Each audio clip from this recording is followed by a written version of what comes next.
Olá, boa noite. Boa noite. 1000 dias de guerra na Ucrânia. Em novo apelo de paz, o Papa Francisco reitera que toda guerra é uma derrota para a humanidade. G20 no Rio de Janeiro, último dia.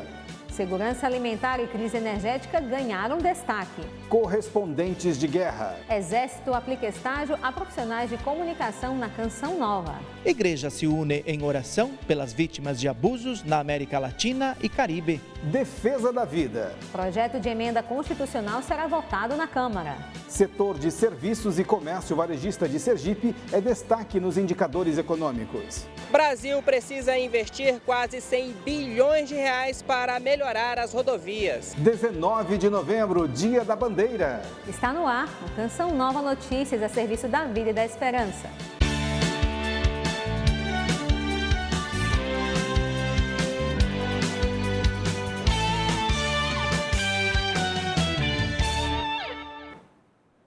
Nós começamos a edição de hoje com uma lamentável marca.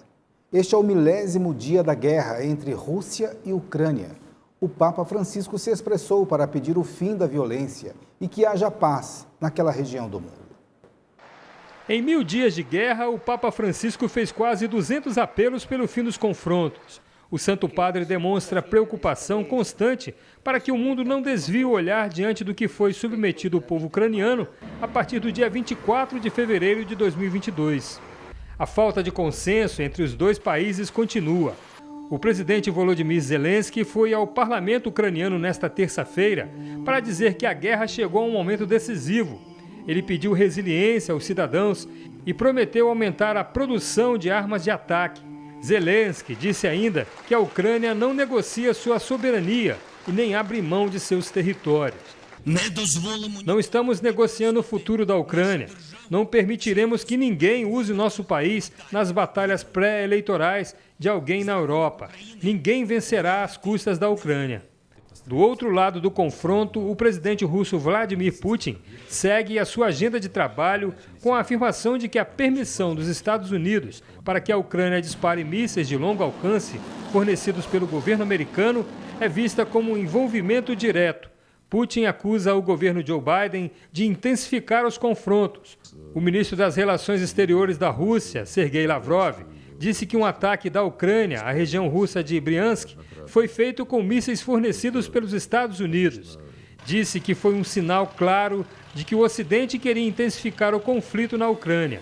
O fato dos mísseis terem sido usados repetidamente na região de Bryansk esta noite é um sinal de que querem intensificar o conflito e é impossível usar esses mísseis de alta tecnologia sem os americanos.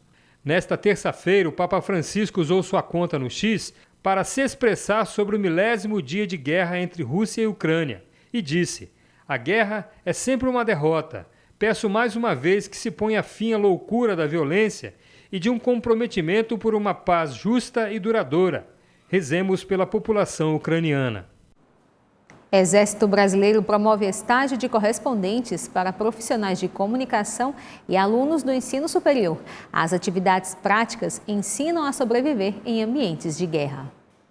Matheus tem deficiência visual e faz curso de rádio e TV. Está no 4º período e agora no currículo tem o peso do estágio de correspondente militar. Fazendo esse curso, tendo essa experiência, esse contato, não só na teoria, mas também vivenciando na prática, para mim está sendo muito importante para mim, eu vou levar para a minha vida. E eu ontem conversei com ele, com o Matheus. Foi uma instrução prática de obtenção de fogo. E ele, orientado, conseguiu fazer fogo. Mas você acha que com o que você aprendeu numa situação extrema, você conseguiria conduzir as pessoas, você conseguiria coordenar um grupo de maneira que as ações fossem tomadas para o problema ser solucionado? Ele falou, conseguiria. É ganhando experiência, ganhando um corpo que você consegue conduzir um grupo, uma equipe e tendo posicionamento de liderança, né? Arielle é radialista há 15 anos, mantém os ouvintes informados logo pela manhã. Da mesa de som do estúdio, volta a carteira escolar para ouvir, ver e, na prática, atuar em coberturas desafiadoras. É conhecer um pouco mais sobre o nosso Exército Brasileiro, conhecer um pouco mais sobre a área da saúde, sobre a área da segurança, tanto para nós jornalistas na questão de cobertura, quanto para os civis que podem estar ali junto conosco. O Pablo vê no estágio uma oportunidade para atuar como comunicador internacional. E normalmente, quando você encontra instituições que querem pessoal para trabalhar para fora, eles exigem esse curso. No primeiro dia de instrução, os alunos e profissionais de jornalismo tiveram contato com a ração, como é chamado o alimento dos militares. Na prática, vieram para campo, viveram uma situação de ataque e de negociação. Depois, tiveram a oportunidade de entender como se adaptar a situações de crise e de geolocalização. Hoje, os militares montam uma barraca para que os alunos e profissionais possam viver na pele um ataque biológico e como sobreviver a essa situação. A ideia é que eles tenham ferramentas para se colocar numa situação de segurança. Serão 4 dias de ação, aventura, treinamento e adaptação. A tendência é que entre no nosso calendário acadêmico, de forma que os alunos, ao fazerem esse estágio, eles tenham, o seu certificado e isso contribua não só como experiência de vida, mas também experiência profissional para eles. Uma maturidade também dessa instituição, no qual o próprio Exército também solicitando e fazendo essa parceria conosco. Além de preparar os profissionais de imprensa e estudantes de comunicação para atuar em ambientes instáveis, o estágio fortalece o conhecimento técnico e amplia a visão sobre os desafios da comunicação em ambientes diversos. Esse estágio passa a fazer parte do calendário, tanto da brigada quanto da faculdade.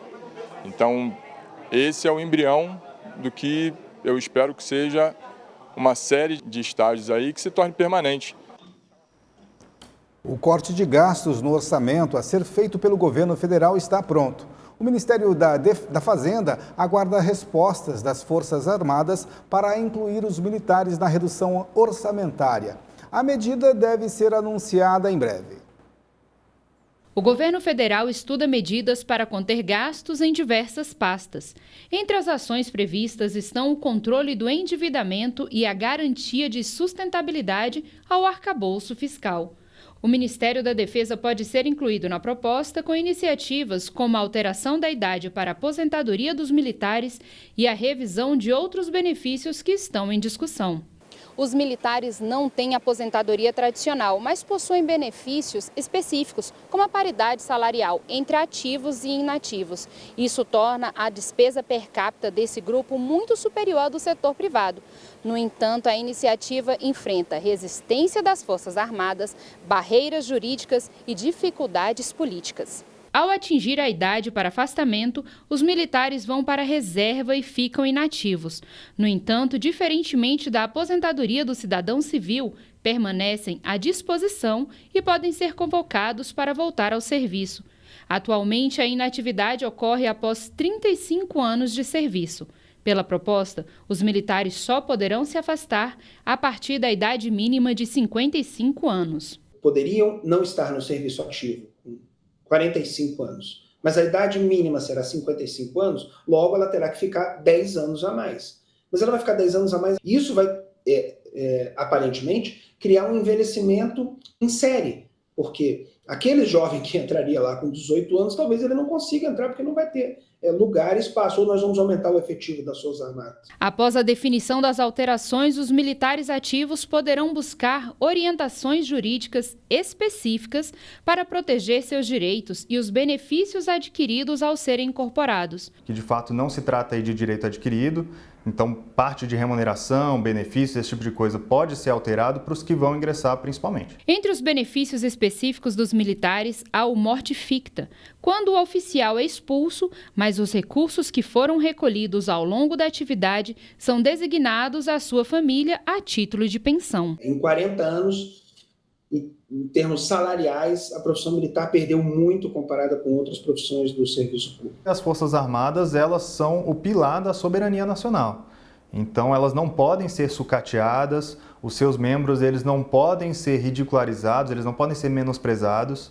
É necessário que o país haja com respeito às suas Forças Armadas e aos seus integrantes. O Rio de Janeiro foi o palco da 20ª cúpula do G20 e reuniu líderes das principais economias do mundo para discutir temas que afetam a economia global e a sustentabilidade do planeta. No coração da cidade maravilhosa, o G20 trouxe à mesa questões que vão desde a recuperação econômica após pandemia até a luta contra as mudanças climáticas. O evento foi marcado por intensas negociações e declarações importantes dos líderes mundiais. Entre os tópicos debatidos, a segurança alimentar e a crise energética ganharam destaque. Os países discutiram medidas para fortalecer a produção agrícola e garantir o acesso à energia, especialmente em um cenário de incertezas econômicas. Buscamos promover medidas com impacto concreto sobre a vida das pessoas. Lançamos uma aliança global contra a fome e a pobreza e iniciamos um debate inédito sobre a taxação dos super-ricos. Colocamos a mudança do clima na agenda dos Ministérios de Finanças e bancos centrais e aprovamos o primeiro documento multilateral sobre a bioeconomia. Fizemos um chamado à ação por reformas que tornem a governança global mais efetiva e representativa e dialogamos com a sociedade por meio do G20 social. O segundo e último dia da reunião de cúpula do G20 foi marcado por discussões sobre transição energética e agendas bilaterais. Apesar dos desafios, o encontro marcou seu compromisso com a cooperação internacional. O Brasil, como anfitrião, destacou a importância de um diálogo aberto e construtivo entre as nações. A cúpula do G20 no Rio de Janeiro não apenas trouxe à tona questões importantes, mas também destacou a necessidade de uma colaboração global mais forte. O encontro se encerrou com a divulgação de uma declaração conjunta que promete ações concretas para impulsionar a economia global e promover um desenvolvimento sustentável. Trabalhamos com afinco, mesmo cientes de que apenas arranhamos a superfície dos profundos desafios que o mundo tem que enfrentar. Enquanto a chuva ganha força no sul e norte do país, faz calor em alguns pontos. A frente fria que está em alto mar, associada a um sistema de baixa pressão que vem do Paraguai, pode trazer chuva com temporais a qualquer hora entre o Rio Grande do Sul, Santa Catarina e Paraná. Ao final do dia, a chuva começa a enfraquecer na metade sul gaúcha. Em algumas cidades, como Caxias do Sul, vai ter 90% de acumulados de chuva. E esses alertas também são para outras cidades.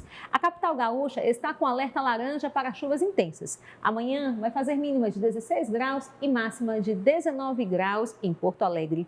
No centro-oeste, tempo abafado em toda a região e pode chover forte a qualquer hora nos 3 estados, especialmente no Mato Grosso e Mato Grosso do Sul.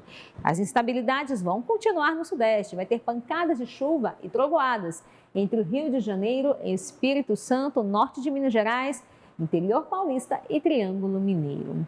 Calor e alta umidade formam nuvens carregadas e pancadas de chuva em praticamente todos os estados do norte do país. Pode chover forte no Acre, Rondônia, no Amazonas. E por falar em calor, a gente encerra falando das temperaturas altas. Vai fazer máxima aí de 30 graus em Cuiabá, 30 graus também em Palmas, 32 em Campo Grande e máxima de 33 graus na capital paulista.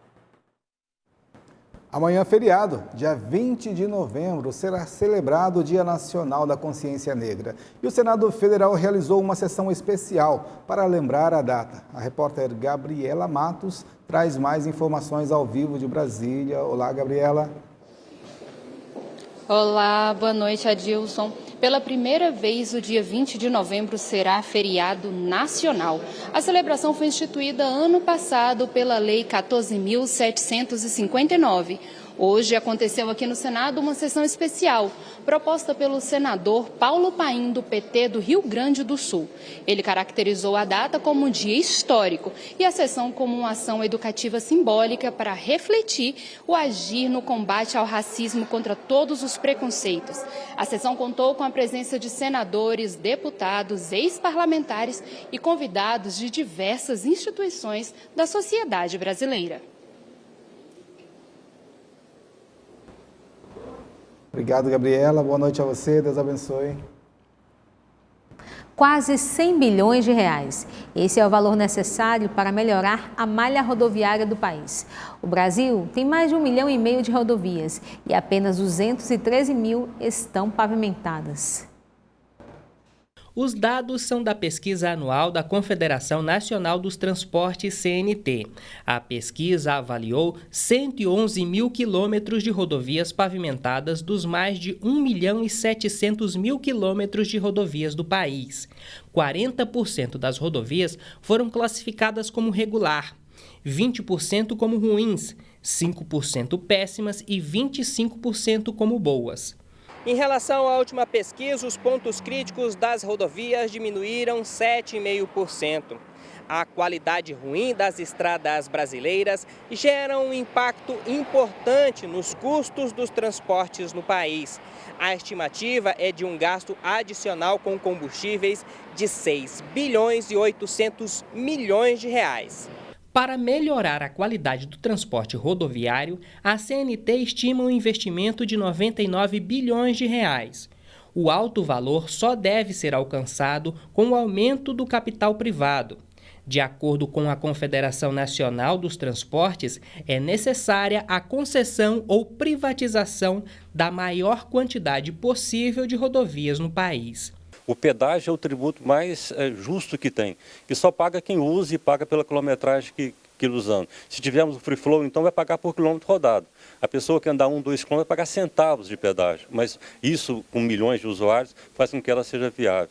A qualidade ruim da pavimentação, a sinalização precária e o alto fluxo de veículos pesados são apontados como principais fatores para o elevado número de acidentes. Nos últimos 12 meses, os mais de 67 mil acidentes em rodovias federais provocaram um custo de 14 bilhões de reais ao país. Rodovias mais seguras, rodovias com questão geométrica mais favorável, rodovias duplicadas, com acostamento, com boa sinalização, elas reduzem as possibilidades de ocorrência de acidentes e a menor gravidade quando eles, porventura, surgirem. Com o ajuste fiscal anunciado pelo governo, a preocupação é com a redução dos investimentos no setor. Olha, amanhã pela primeira vez o Dia da Consciência Negra será comemorado como feriado nacional. Por isso nós vamos agora falar com o repórter Emerson Tersigni, que está ao vivo na Via Dutra e vai falar sobre o movimento das estradas. Emerson, em qual trecho você está nesse momento? Boa noite.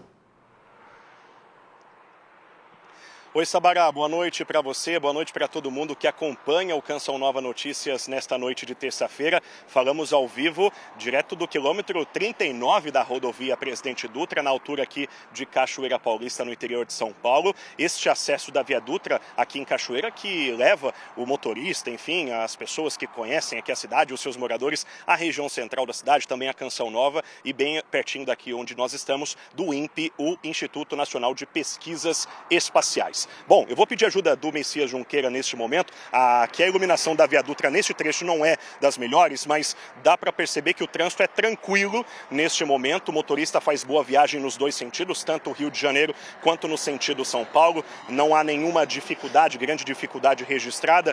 A única questão que quem passou por aqui há mais ou menos uma hora atrás enfrentou um chuvão, mas parou a chuva, o motorista faz boa viagem, teve que reduzir aí a velocidade, estar atento com relação à sinalização e à visibilidade, mas agora está tudo tranquilo, tudo favorável aqui na Dutra, no trecho de Cachoeira. A única objeção, o único alerta da CCR Rio SP, que é a concessionária que administra a rodovia Presidente Dutra, é de que o motorista em São José dos Campos, sentido Rio de Janeiro, enfrenta 8 quilômetros de lentidão do quilômetro 150 até o 142 por conta do excesso de veículos. Bom, amanhã será então feriado da Consciência Negra em todo o território nacional. Antes, esta data era feriado em apenas 6 estados, agora vale para todo o Brasil, para todos os municípios que assim aderirem. E a gente conversou mais cedo com a inspetora Rafaela Vaz, da Polícia Rodoviária Federal. Ela deu dicas para todo mundo que vai aproveitar esta data de descanso, enfim, que vai aproveitar as estradas para fazer boa viagem. Essas dicas são realmente importantes e a gente confere a partir de agora. Tem que ter muita atenção, porque nesses dias que tem um maior movimento, gera uma retenção de fluxo, que o condutor que não estiver atento pode se envolver numa colisão traseira. Então sempre estar atento, manter a distância de segurança do veículo à frente, respeitar os limites de velocidade, sempre indicar com antecedência alguma manobra que for realizar, para os motociclistas principalmente, né, evitar transitar no corredor, que gera muito risco, né, infelizmente ainda fazem muito isso, mas evitar Também evitar o uso do celular enquanto estiver dirigindo e, se beber, não dirigir também. Com certeza. Está aí então as dicas da inspetora Rafaela Vaz da Polícia Rodoviária Federal para quem vai aproveitar então o feriado de amanhã. Bom, volto com você aí no estúdio, deixa eu só fazer uma pequena correção. Boa noite, Mauricéia. É a Mauricéia que me chamou, não foi o Sabará. Eu acho que eu estou no clima de feriado, viu, Mauri? Por isso que eu acabei confundindo aí, mas bom feriado para você, para todo mundo aí nos estúdios do Canção Nova Notícias e para toda a nossa audiência. Obrigada, Emerson. Bom feriado a você também. E esta rodovia, Presidente Dutra, liga São Paulo e Rio de Janeiro. A extensão é continental e liga as principais rodovias, as maiores capitais do país. Emerson Tessigni e Messias Junqueiras, eles fizeram uma reportagem especial sobre o assunto e falam da importância econômica e histórica daqueles que trabalham à margem das rodovias. Rodovia Presidente Dutra, principal ligação entre as duas maiores cidades do Brasil. 74 anos sendo caminho de progresso e de muitas recordações. Desde menino que a gente ia para a praia, então a gente ia na Brasília, na Variante, ia atrás do Chiqueirinho. A Dutra não tinha os muros, né? Era uma cerca viva. Eu lembro dele nessa época. Há mais de 2 décadas, as margens desta rodovia, que Luiz Carlos alterna entre dia e noite, a missão de salvar os motoristas. Quando eles vêm aqui, às vezes até liga, fala assim, ô fulano de tal, ô Luiz Carlos, que é o meu apelido é Pavio, ô Pavio, e aí, você tá numa borracharia hoje? É porque eu tô com o pneu furado, assim, acessado, dá para você vir aqui, então eles correm pro lado nosso aqui mesmo. Além das questões econômicas, Raíssa soube compreender, em pouco tempo, a relevância da Dutra para quem a utiliza. A gente tem que acolher os caminhoneiros, dar aquela atenção especial, porque eles vêm de lá de longe, então a gente tem que trazer e acolher eles para o posto, né? Aquele acolhimento de família mesmo, porque tanto que eles nem falam direito com as famílias dele, fala mais com a gente que está aqui no posto, que a gente tem aquele bate-papo legal, porque só fica no celular falando com os patrões deles, né? E a gente gosta. De acordo com o Ministério dos Transportes, cerca de 52% do PIB brasileiro passa pela Via Dutra. São por esses 402 quilômetros entre São Paulo e Rio de Janeiro que mais da metade da riqueza produzida no país é transportada.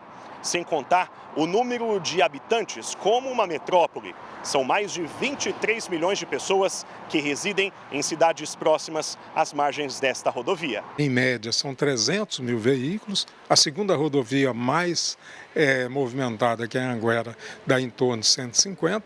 E nos dias de pico, você chega a quase 1 milhão de veículos circulando nessa rodovia. Então, ela é uma rodovia muito importante para o país. Seja em qual quilômetro for ou em qual profissão exercer, uma coisa é unânime. Se não fosse os caminhoneiros, né, não chegaria na mesa de todo mundo o alimento, né, que tudo vem através do transporte dos caminhões, né? Então me sinto até que importante por estar fazendo parte desse trabalho aí.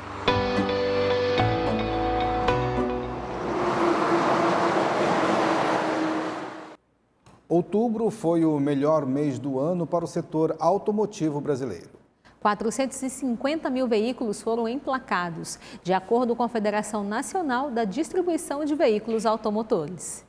Dimitrios é um dos proprietários dessa agência de veículos na zona norte da capital paulista. Segundo ele, no último trimestre do ano, as vendas costumam aumentar. Outubro começa a esquentar, o mercado.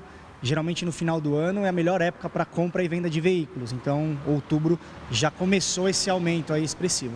Segundo a Federação Nacional da Distribuição de Veículos Automotores, a FenaBrave, os mais de 450 mil carros novos que foram emplacados no mês passado representaram um aumento de quase 10% se comparado com o mês de setembro. Durante o ano de 2024, o desempenho das vendas de automóveis foi muito bom. Eu acho que o crédito foi o grande, vamos dizer assim, alavancador de vendas ao longo desse ano e continua sendo, em que pese a elevação dos juros nos últimos meses.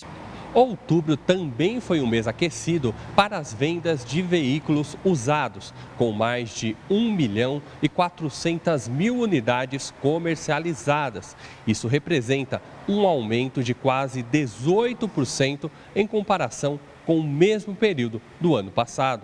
Para essa economista, antes de trocar de carro, é preciso planejamento. Primeiro tem que planejar os pagamentos de janeiro. Para quem tem filhos na escola, material escolar, uniforme, esse tipo de coisa, IPTU e o IPVA, que são contas normalmente elevadas. Tem que já botar isso no orçamento antes de se comprometer com alguma prestação. Eu diria que uma prestação de um carro não pode ser mais do que 15%, 20% do salário. Dimitrios dá algumas dicas para quem deseja adquirir um veículo nesse final de ano, seja ele novo ou usado. 90% das vendas hoje elas são feitas online. Então a pessoa pesquisa o veículo e chega até nós via internet. Alguns fazem essa compra totalmente remota, mas a minha dica é: vai até o local, verifica o automóvel, faz um test drive. A pessoa tem que entender qual é o tipo de veículo que ela precisa. Se é um veículo compacto para ela fazer um uso diário de ida e volta ao trabalho, se é um veículo para a família, onde cabe todo mundo, mala, etc. No Dia Mundial do Empreendedorismo Feminino, a valorização da força e do protagonismo das mulheres à frente de negócios. São Paulo e Minas Gerais, a presença feminina é destaque. Receita de família que virou fonte de renda para mãe e filha. A advogada que sempre sonhou em empreender abriu em setembro de 2023 uma marca de pastel de angu. A gente encontrou um pouco de dificuldade de acesso a esses clientes. Uns às vezes não queriam nem experimentar, mas aí a gente começou. Sempre tem um, né, que começa. E a partir desse primeiro que começou, ele foi abrindo as portas. A gente vai para a feira vender, lá assim a gente faz muita amizade também, sabe?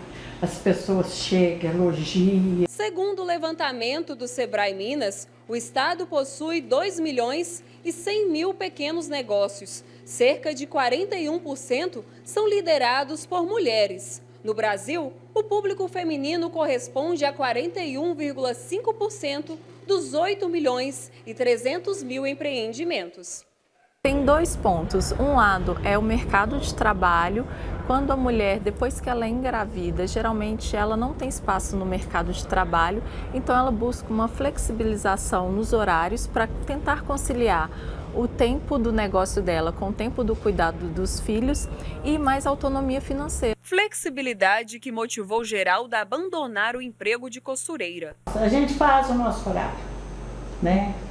A gente faz o nosso horário. O dia que precisa trabalhar mais, trabalha. O dia que precisa trabalhar menos, a gente trabalha. Hoje as duas vendem cerca de 5.000 pastéis por mês.